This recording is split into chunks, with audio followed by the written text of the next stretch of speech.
Our next item, I think will be short, is the current voter-approved bonds and millage. So this is a chart that keeps evolving. Dr. Swift, do you want to introduce this item?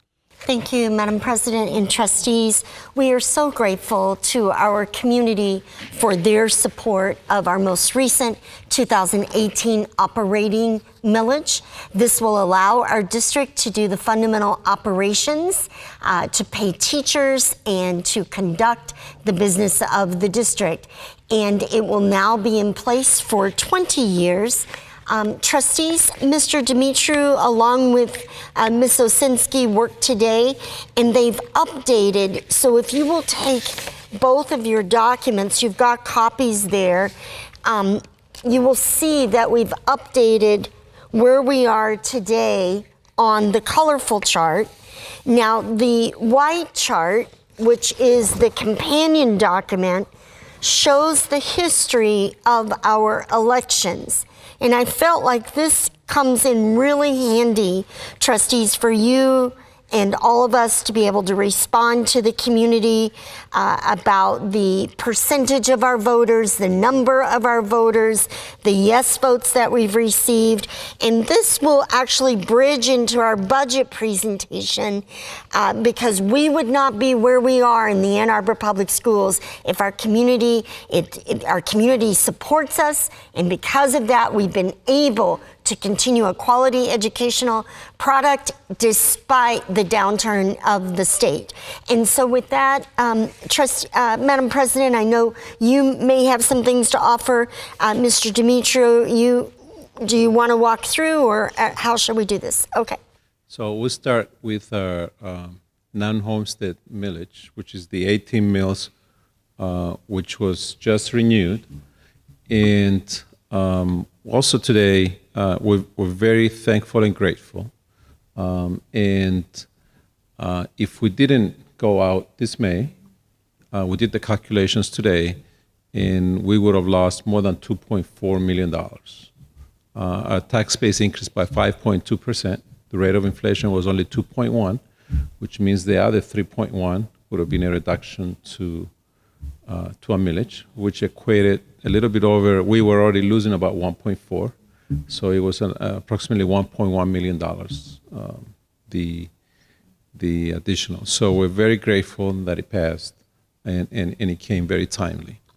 Our next, a non-homestead is primarily businesses. It's anything that is not a primary residence.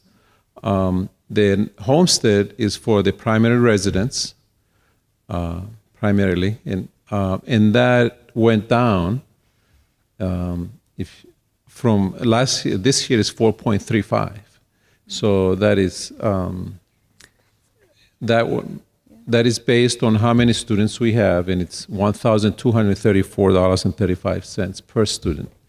So based on those calculations, we had to reduce almost 20 basis points from 4.3435 to 4.1442. So, but there is no financial impact to our school district. And that's because for us, that generates a fixed number per student. It's that is $1,234 per student. That is correct. Yeah. So those two first components are a portion of our foundation grant. Mm-hmm. So the rest of the foundation grant is made out of from the state. Mm-hmm. And the state has a state education tax. They collect income taxes. They collect sales taxes. So all of that, it's put into the state school aid fund, and then is returned to us some way. But we contribute way more than what we receive back. The sinking fund, there's a Headley rollback. It was passed over a year ago, and it was at 2.5%. So it's been rolled back to 2.4673. and we show the amount that we expect to be collected, about $22.3 million for next year. Our next three millages or elections, actually there's one millage, 2.45, and it pays for our debt. So our debt is made out of the 2004 building and site bonds, which built Skyline and a variety of other improvements in the school district.